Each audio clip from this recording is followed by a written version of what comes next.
Okay. Shh. In each group, everyone must have a number from 1 to 5. Just choose a number 1 to 5. Thank you. 1 to 5. It doesn't matter. Each one must have a number 1 to 5. I know.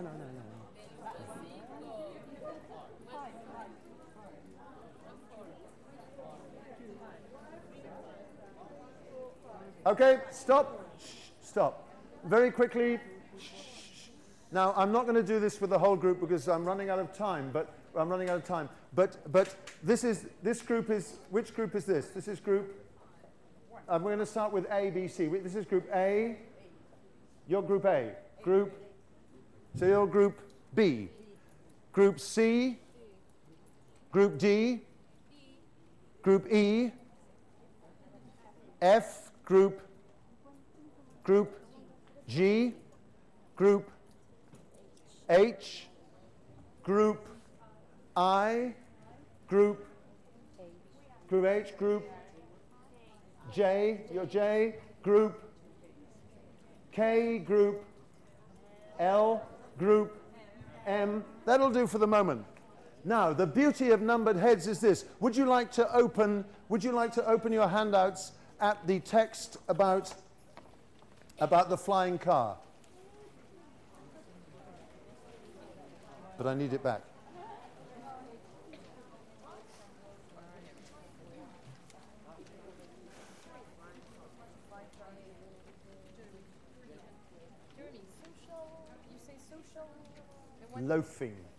Loafing. To loaf around is a bit of a modism, a bit of an old-fashioned L-O-A-F, like a bread loaf. But it's a bit old-fashioned, but it means to kind of.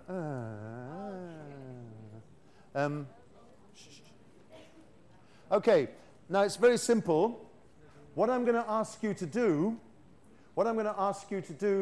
is I'm going to ask you to read out the sentence from the text which you like best. Just like, by the way, I've been recently doing some research on reading aloud, which fascinates me.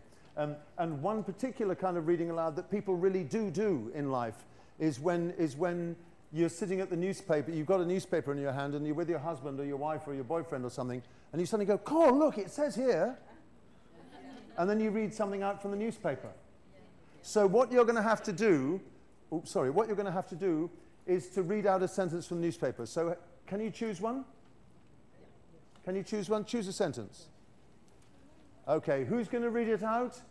Well, it's going to be group K number 3, please. K number 3. Will you read it? Read your sentence. Yes, K number 3. Read a sentence. It says here, just read a sentence from the text. Meanwhile,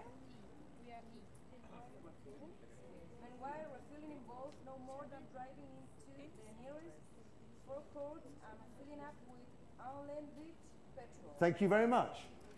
So remember to say, it says here, blah, blah, blah. So I know, I've got to stop. I know that, yes. But it says here, okay, it says here, let's have group D1. D1, please. D1. D1, who are you? Where are you? D1. Which is group D? Put up your hands. Who's number 1? Yes, okay, just very quickly, yes. Yes, just read out a sentence. For the world's first flying car has been made his debut flight, soaring over the skies of the USA before touching down and at the dash of the button forced its wing away and hit the highway. Thank you very much. Let's have another sentence. Read out, but remember to say, it says here that da-da-da. That's what you're saying, because you're reading it out because you're so interested. Let's have someone from group F4. Who's F4? F4. F4. F4. Okay? It says driver will also need to provide full driver's or pilot's license if they get pulled over by fine. Thank you very much. And we could go on for a long time, but the real beauty, this isn't my idea, the real beauty of that is you almost instantly realized that I had no idea who I was going to ask.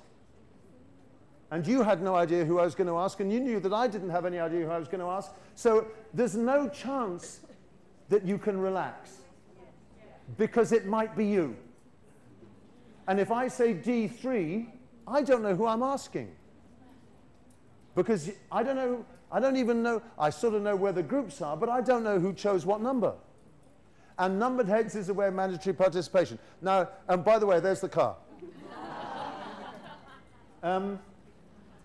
Now, in the remaining hour and a half of this talk, hour and a half, no, I'm not going to go on for long.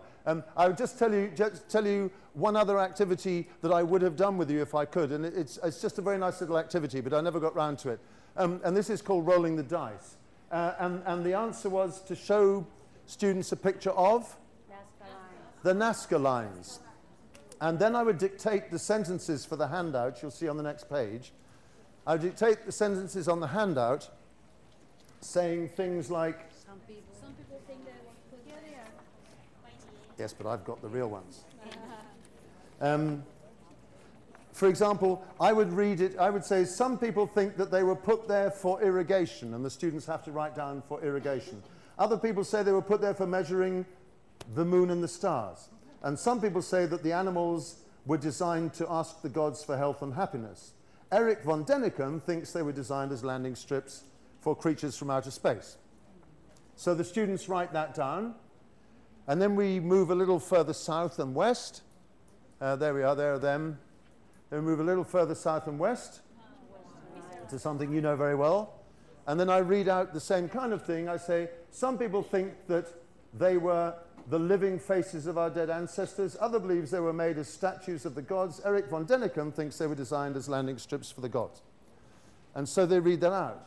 Now, my students have recently been studying the difference between can't have, must have, might have, and must have, and so on and so forth. So what I want them to be able to say is, oh, the Nazca lines must have been designed as landing strips for the gods, if that's what you believe. Or, oh, they can't have been designed as landing strips for the gods, they can't have been designed as landing strips for creatures from outer space because I don't believe in it, or something. But what you find with language like that when students are in groups is the first one says, they can't have been designed as landing strips for creatures from outer space, and everyone else goes, yes. And that's it, and they stop, and nobody says anything, because the next person is not going to say, they must have been designed. How do you do that? What you do for each group is you give each little group of students a dice, and you say to them, roll the dice. And if you get a 1, it means you're 100% sure that things did happen. If you get a 2, you decide what you want to say yourself. If you get a 3, you say it's possible, and the dice tells you what to say.